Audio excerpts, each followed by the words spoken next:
I only have 4 poles. So, we are fixing to do 4 electroculture rods for the fruit orchard here. This is my white peaches, and I love white peaches. And anything that I can do to enhance these trees, I'm going to do it.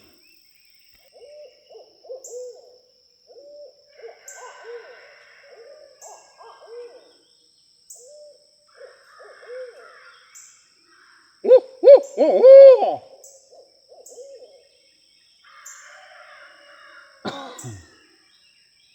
We got a couple of owls that's been out here with me all morning, and I've been playing back and forth with them, having a little fun. They kind of help keep down rodents and stuff like that, so the owls don't bother me.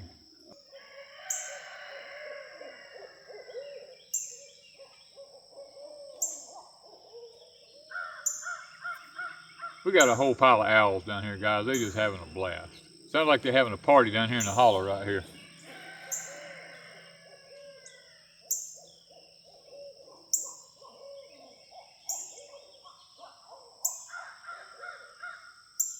Between them and my roosters and this red bird sitting right here behind us,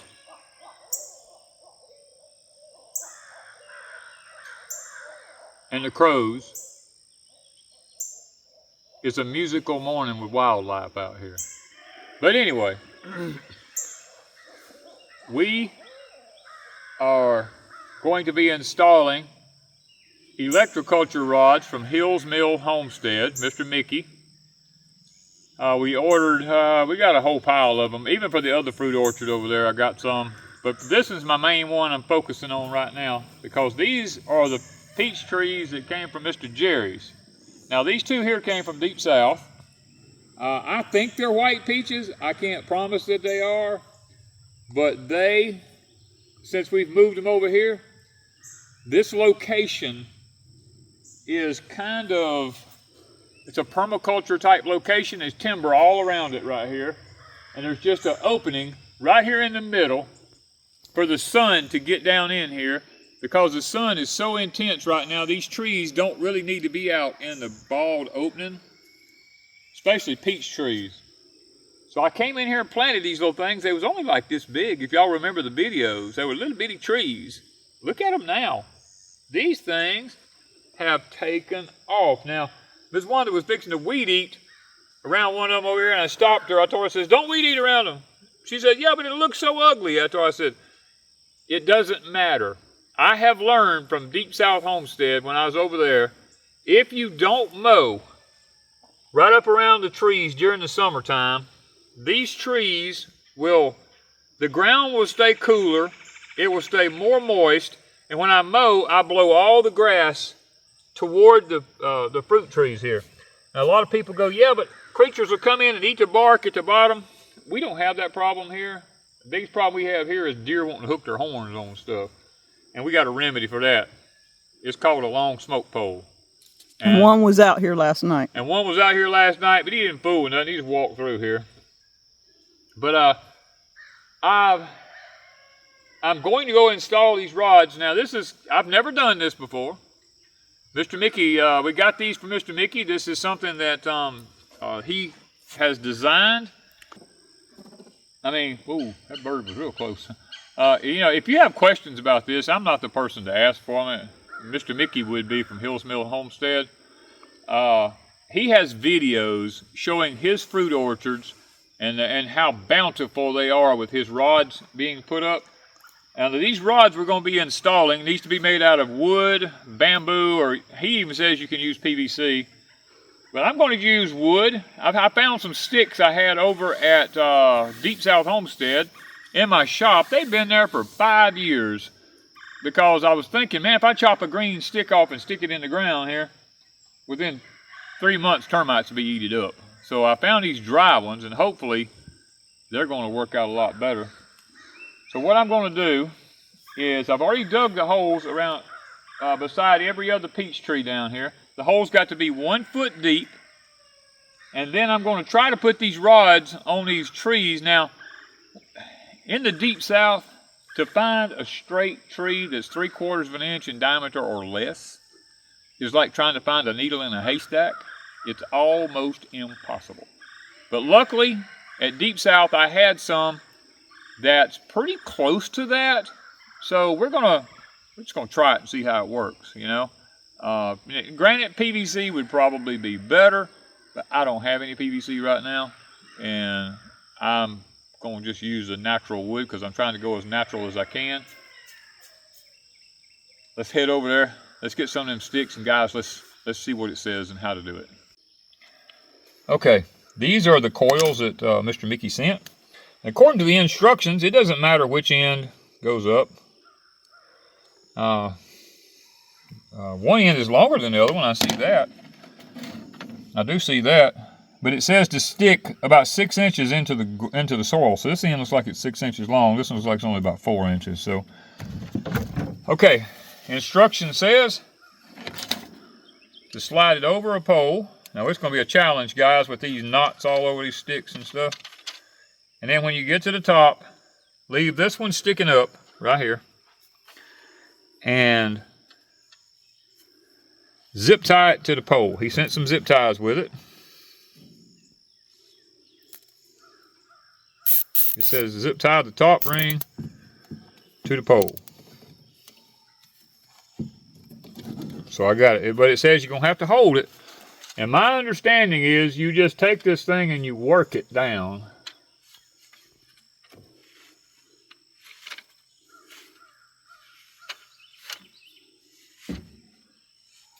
These knots on it's going to be a little challenging. And it's got to be a 7-foot pole so that you have 6 foot of it. And I've already put me a 1 foot mark from the bottom, which will be 6 feet. So I'm trying to just go down this thing.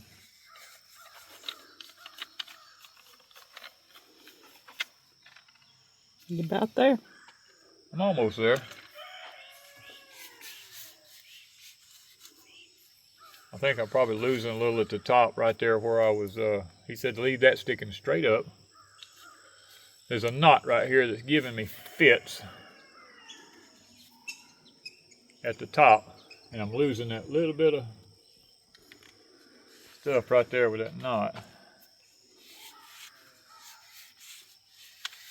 There you go. That's that extra inch you needed.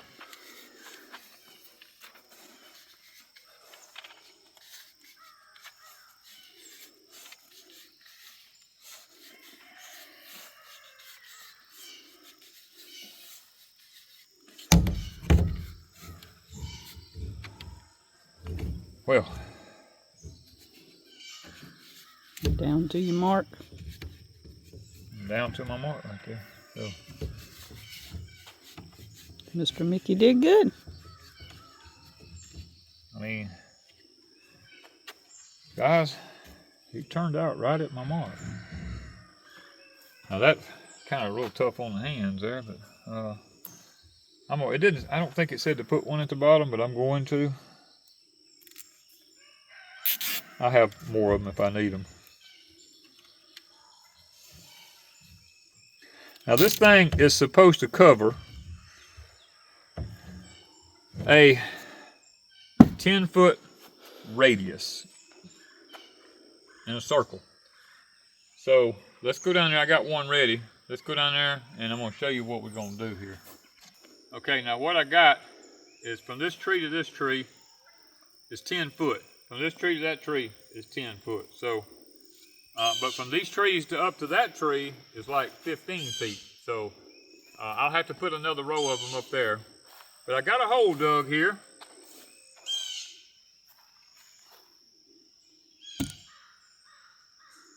I probably need to dig one more dig on it. I'm almost a foot deep. I'm gonna lack just a little bit. And I'm putting it where I don't mow at because I'm not mowing the grass up here next to these. And the guys, ain't nothing but pure white sand here, I'm telling you. That's Okay, I'm down to my, let's see here. Still like a little bit. 12 inches is deeper than you think. It's 12 inches. Yeah, I'm trying to figure out on my post hole digger, so I may have to go back and redig a few of my other holes. But y'all see that soil? This is not rich soil. Yeah, there we go. That is sand in its finest, ain't it? That is sand. I don't care what anybody says. Beach sand. That's just pure white sand, you know. So, I think what I'm going to do is put what little dark soil we had. See, it ain't even much darker than that even. I'm going to put that back in the bottom of the hole because the roots of the tree will be down there. I actually dug one of the roots off on the tree right there, it looks like.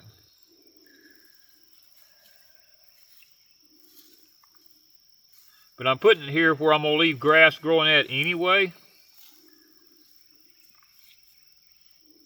Now, we did a soil test on this, and I have amended it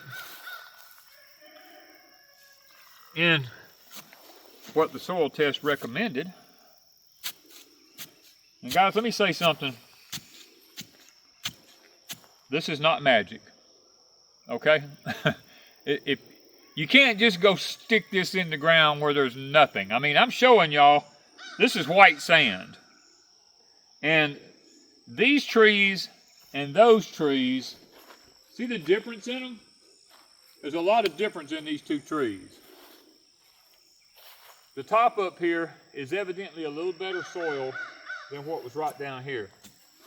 So I'm wanting my peach trees to have every little bit of help that they can get. I'm not saying that this is going to make them grow and make beautiful peaches. What I'm telling you is,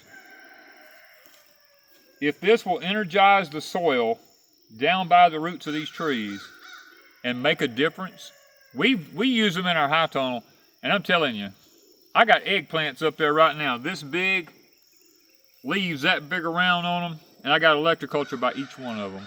They're doing fantastic. Stuff I don't have it by is not doing as good. Now, the question was asked here a while back, why we wasn't doing it in the big garden. Our big garden sits underneath a big power line. And we did try it last year and showed the results. Oh yeah, last year we did it on the other end of it, away from the power line. Actually 2 years we did it. Yeah. We grew zucchini squash up there one year with electroculture bite, and spaghetti squash with electroculture bite. Them things went crazy. And the ones that didn't have it were half the size. Yeah, the ones that had none. And okra, we did it with okra. The okra was big old beautiful plants. The ones that didn't have it was just little bitty plants.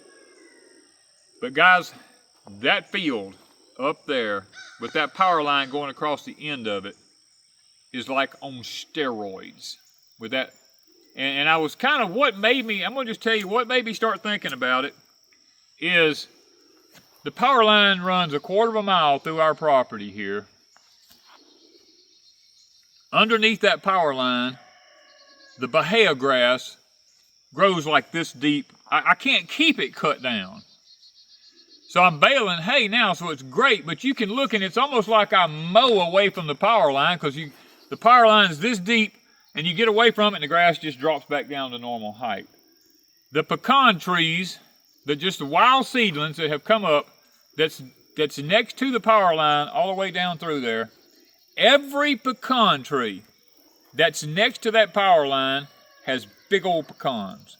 You get away from that power line out into the orchard out there where they just come up naturally at also, and they're just little small pecans out there. And what even brings it home to me even more was Mr. Jerry, when I was at his property, he watches our YouTube channel, and he says, Danny, he says, I don't know anything about electroculture. He said, but I want you to come out here, I want to show you something. And I went out there, he said, you see these 2 oak trees? He pointed at, actually there was 3 of them, I think. The 3 oak trees standing there. He said, you see them 3 oak trees? He said, what do you see different about them? I said, well, one of them's like this big around. I said, and the rest of them's just, regular oak trees. He said, the one that was big around, he said, I had an electric fence run to that tree and nailed on that tree with a piece of, like a garden hose. And around this fruit orchard out here, a peach tree orchard, that's where I got these peaches from. His trees, y'all saw our video if you go back and look. Guys, it was like walking into heaven. And that wire went around that whole, it was a garden spot then, went around that whole garden spot. He said, and the wire ate through the garden hose, shocked and burned its way through that garden hose, and dug into that tree about that far, just kept eating into that tree as it burned through it before he found it and took it out. And he said that tree is 3 times the size of the 2 standing next to it. He said, I cannot debunk what you're talking about because of that simple one tree standing right there. And guys, I'm not out here trying to tell you that this is magic, because it's not. There's a science behind it. The United States Department of Agriculture, years ago, I had the original information, and I should have kept it, because I went back to look, and they have changed it.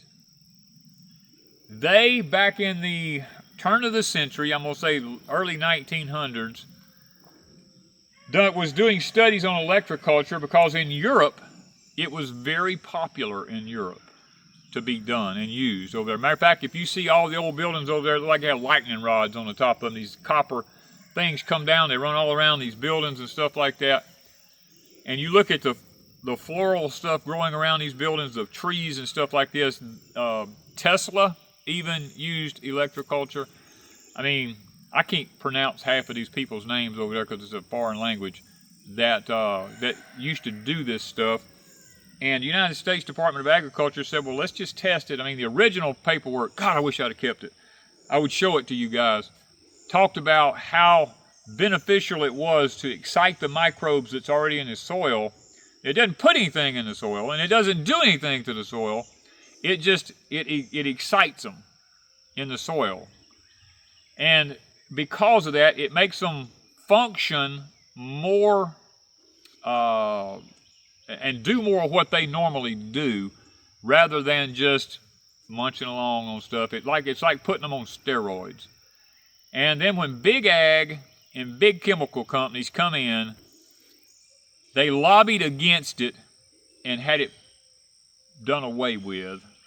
And that information is probably not lost. If I had some way to pull up the original stuff, and I might still be able to do it if I just really sit down and put my mind to it and contact some of my friends that are in those areas. It's probably just buried in the bottom of the internet. And I might do it. But like I said, I'm wanting, you see these peach trees are smaller than them up there. I'm wanting to give it to this bottom row, and those down yonder are kind of smaller. I want to give it to them to see if these here, I mean, look, see this? This tree back here was the same size when I brought it from Deep South Homestead right here.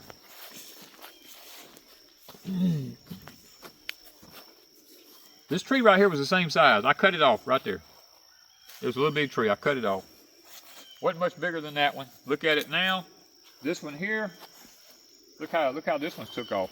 Now, let me tell you something else Mr. Jerry told me. We talked about this, me and him. Oh, well, we don't want these things down here. I was trimming my trees up like the ag stuff says on the internet. It says trim them up like this and cut the top out of them and let them come out and like choose 3 or 4 limbs opposing one another and come up. And guys, when I looked at Mr. Jerry's orchard and I saw how many peaches that man had and he didn't spray, and he lives in my climate, I'm like, this man knows something. I said, Mr. Jerry, I said, how do you keep the peach tree borers and all that kind of stuff out? He said, first of all, don't ever trim that trunk up. He said, don't do it. He said, let them limbs come out right above the ground, right here. Same thing right here. See this one right here? He said, you see that right there? He said, let them come out like that. He said, let that tree become a bush at the ground. Now, I'm going to tell you why the companies tell you not to do that. 90% of the peach trees you get today are grafted. And if the sprouts come out below, they bring that graft up above the ground about yay high. And if them sprouts come out below that graft, you don't have the variety of peach tree that they're trying to sell you. All the way around except the one in the backyard I got from Miss Vicky, which is called an Indian peach. All of these are heirlooms that Mr. Jerry says these peaches has been in his family for over 60 years. And all they do is every year when they get peaches, he'll take so many peach seeds. He has a big cattle tub out there, and he goes and puts them in that cattle tub, and they grow up and make little peach trees about yay big. And if he loses a peach tree, which he doesn't lose them very often, but if he does lose one, he just replants it back from seed with one of the seeds from those trees. And guys, when you do that, there's no graft to be worried about. You can let it sprout right from the ground right here. And his other thing was, if a borer happens to get in it, and he gets into one of those limbs that comes out from the ground down there, you can cut it off and put some tar over where you cut it at. He said, and you ain't lost the whole tree. You just lost one sprout coming off of it, you know. And I could not argue with the results. His peaches, if y'all go back and look at our video, we had 5-gallon buckets full of peaches, big white peaches. And didn't make a dent in his peaches. Oh, Lord, no.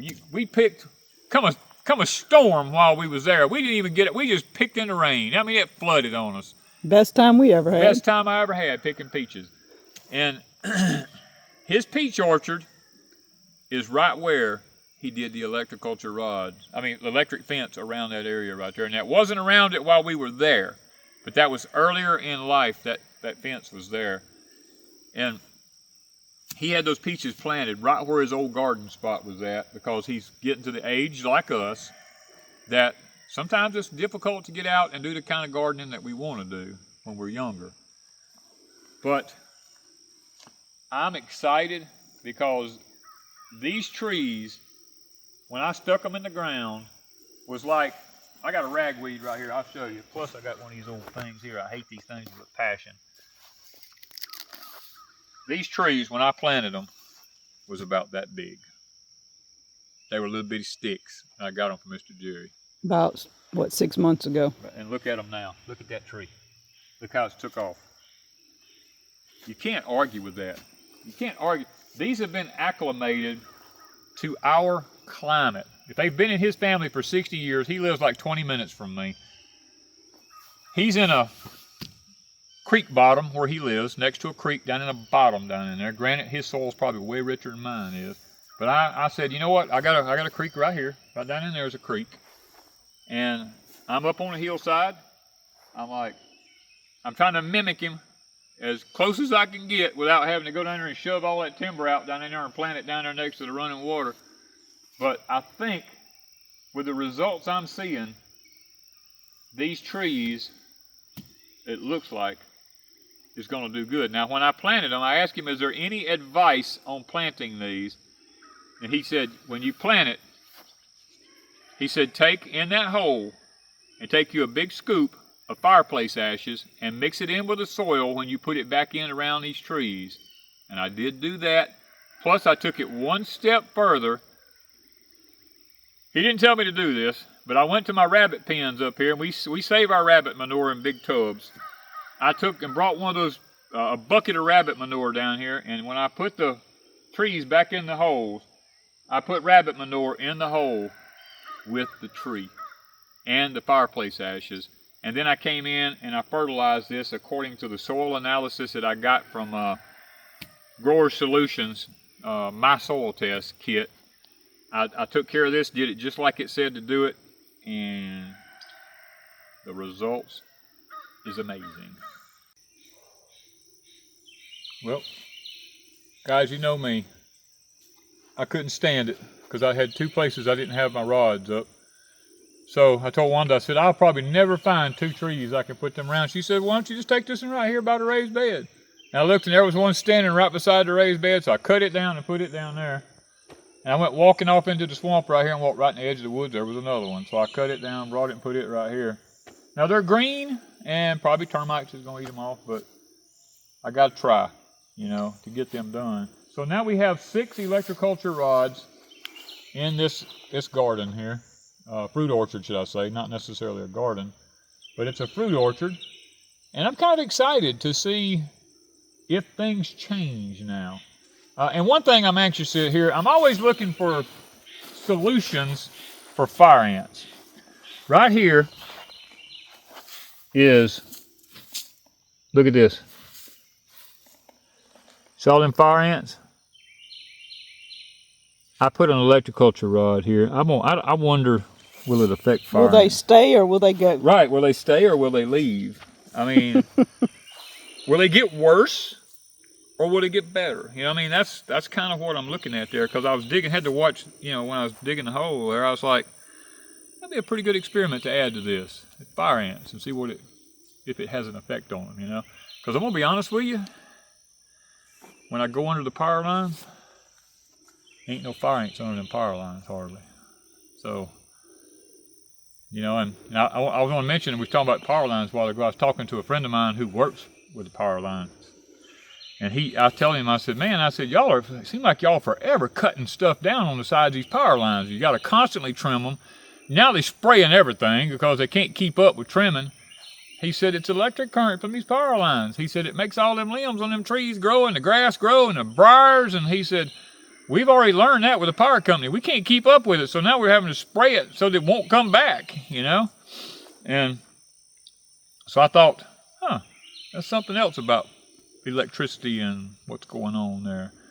One other thing I wanted to show you guys, y'all know me, I'm always doing an experiment, and I'm trying to find the cheapest ways to do everything.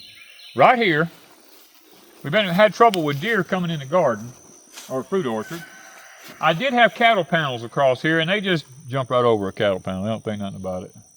Now I have a double one here. They never come from there, and they don't come from the 6-foot high dog pen thing down there. I came in, and these were tied up really nice. They've sagged because of the heat.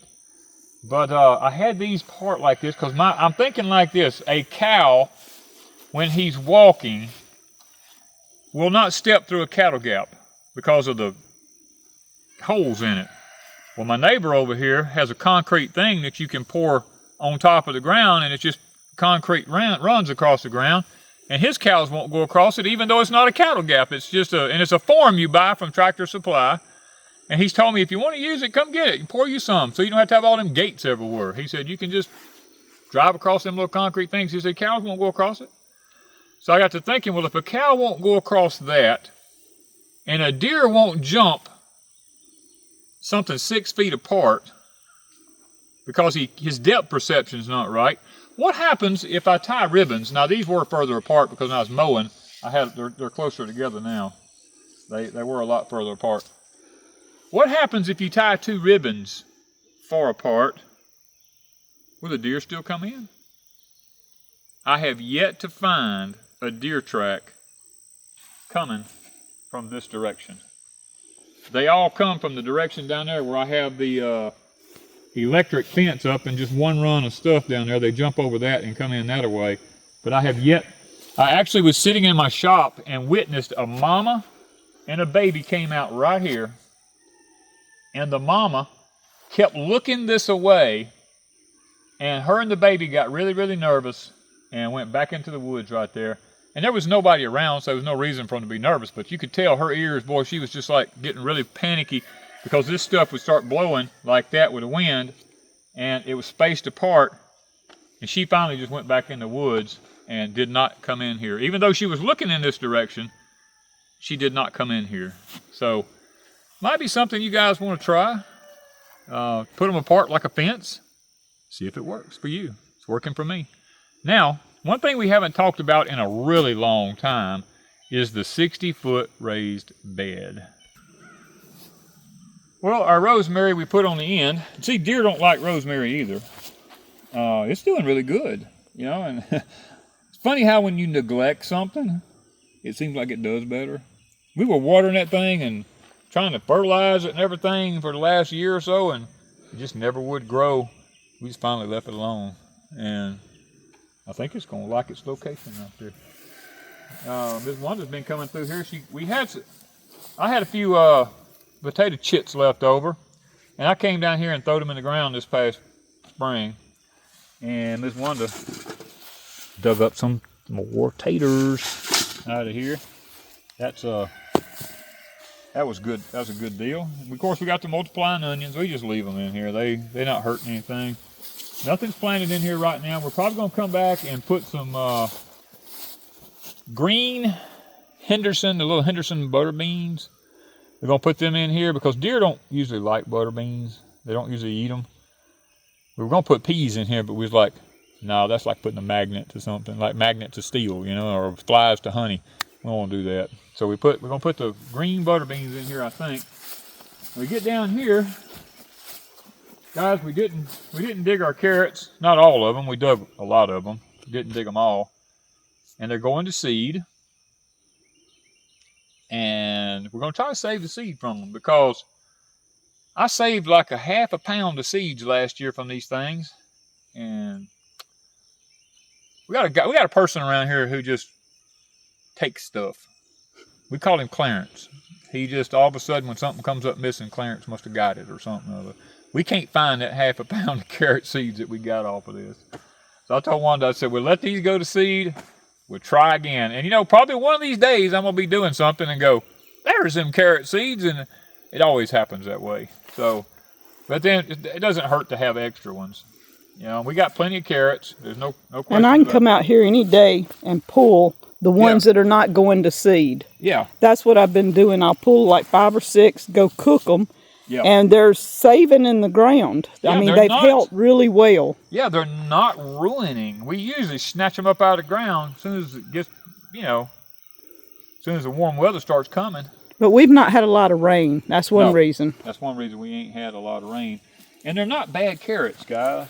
No, they're reasonably good carrots. I've been pulling. I pulled some the other day.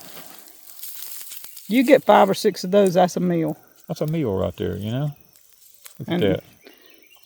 Pull me 2 or 3 more because I don't have any in the house right now. You don't have none in the house right now? I cooked the last of them the day before yesterday. You know, look how clean they are. Yeah. I mean, they're really nice. They're not going bad. So, now this one here, look at this one. It just never did nothing. And it got a big old top on it like that. The animals love it. Your rabbits need food. I'm taking the chickens the weeds. These will go good in something today. One more. One of us. Let's see here. I always like to scratch around the tops of them. That way you can kind of tell what you're getting into. Now, if they're not really big, I just still leave them. I don't take them out.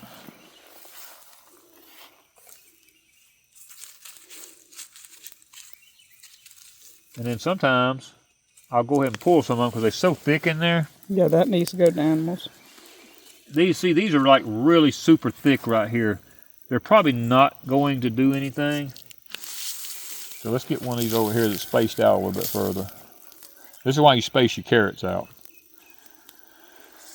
There we go. Ain't that pretty? Look at that. Of course, we've got our garlic here. It's going to seed. We don't stop them. We just let them go because garlic is a 2-year. This is elephant garlic. That's a 2-year plant. So by letting it go to seed, next year we'll have a bigger bulb on it. And the multiplying onions are all dying out here, so they're pretty much over with. And it's not going to hurt them. You can leave them in the soil. They'll come back about probably the end of August or sometime. And we can pull them up and move them around, and out of that we probably got what, 50 right there? Probably 50 right there if you separate them. So we could move them all up and down and have about 50 in bunches. We could do that. And then of course we got the rest of the raised bed here to plant more Henderson beans in here. And of course, guys, you talking about dry? It's dry here. You know, we haven't had any rain. Look at that. It's just dust. You know, we're gonna turn it and amend it, and then we'll water it. Let it have a day to soak in good, and then we'll probably plant it. And then water again. And water it again, yeah. And hope for rain. Well, we'll keep it watered until it starts, because butter beans don't need a lot of water. No. Once they get up and get going, once you get them established, you can forget water them, they'll do fine. Yeah, once a week would do fine for this. Do fine. Yeah, they'll do. And that's okay. Good. We've got enough hoses, we can make that happen. Yeah, it's just that when you're mowing the yard and stuff like that, Ooh, look at that carrot. Look at that. And see, it did have hairs on it, which means they should have been out a while back. Well, they should have been took out a while back. But you know what? They're still good. They're hanging in the now, ground. they may be, there's some more real big ones in there. They may be a little bit bitter because of the heat. But you put it in a soup and season it up, you don't know the difference. Time to go visit the animals and take these carrot tops of them rabbits and the weeds Miss Wanda pulled up out of the garden here. Take them to the chickens. Rabbits like this right here. Guys, hope you've enjoyed checking out the electroculture rods. First time for us to ever use the fruit orchard type. Come along on the journey with us. And let's just see what happens. Might not anything happen, and might get great results. We'll find out together. And if you want one of them, contact Mr. Mickey over at Hills Mill Homestead. I'm sure he'll be more than happy to accommodate you with some. And I think that's about it, ain't it? What we got going on here today? Well, it's 15 minutes after 8. It has done got hot. And believe it or not, it's foggy still. I mean, you can't see it down here in the woods, but when you're up on top of the hills, maybe we'll go up there in a minute and look, you can see the fog. It's still foggy. Quite unusual. But anyway, thank you guys from Pecan Grove.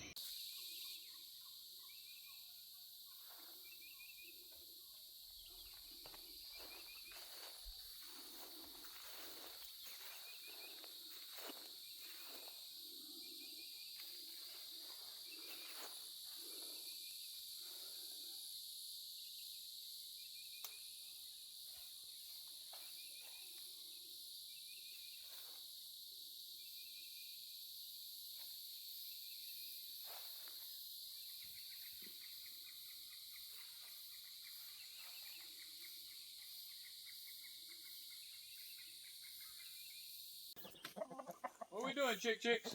Huh? I know y'all like green stuff.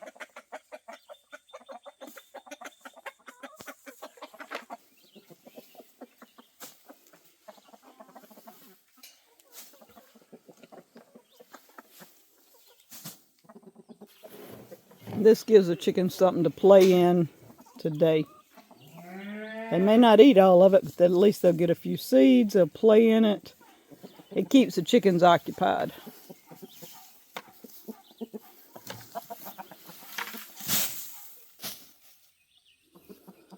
That was a 60-foot raised bed. Yeah, chickens are going to enjoy that. Some of y'all are probably wondering why I got the one out right here. That one in there, I came up here the other day, and this one was laying on the ground on his side in there, and that one was on top of him, had done pecked him and almost killed him. And I picked him up, I brought him inside the barn, laid him down under a bench in there, and I went and got him some water, and gave him a little bit of water, and kind of nurtured him back to health and let him stay outside. And that one in yonder, if this one walks around very much, that one in there runs to the fence and tries to attack him. Now, I walk in the pen, he doesn't bother me or anything like that. He's never affected me or anything. But that's a trait I don't like. This one's very docile out here. So he's probably going to go into a pot when I get a chance. This one I'm just leaving out right now because he seems to be very content out here. And he's your friend when you come around. Yeah, he does. He follows me on the Ranger, different things like that. And he stays right here around the barn. He goes in the barn, comes out here, doesn't mess with anything. So the hen that was broody didn't stay on the nest. She stayed there about 7 days, I think it was, and she got off the nest and never got back on it. So I took the eggs and threw them off in the woods down here. And our hopes were taken away from having a broody hen. Look at them. She's anxious. They know when I'm coming in here with something. Look at them. Come on, let's back up. Let's back up. There you go. All right, let's give this one over here, son. She's...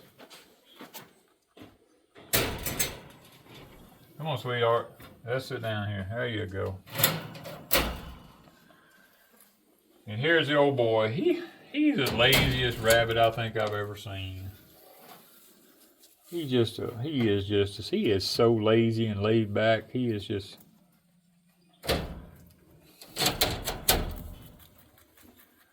Boy, they love that green stuff. That's about all I feed them. I don't give them... They keep hardly. a little bit of food, but they Little don't eat bit. it. They like their green stuff. They love their green stuff, you know.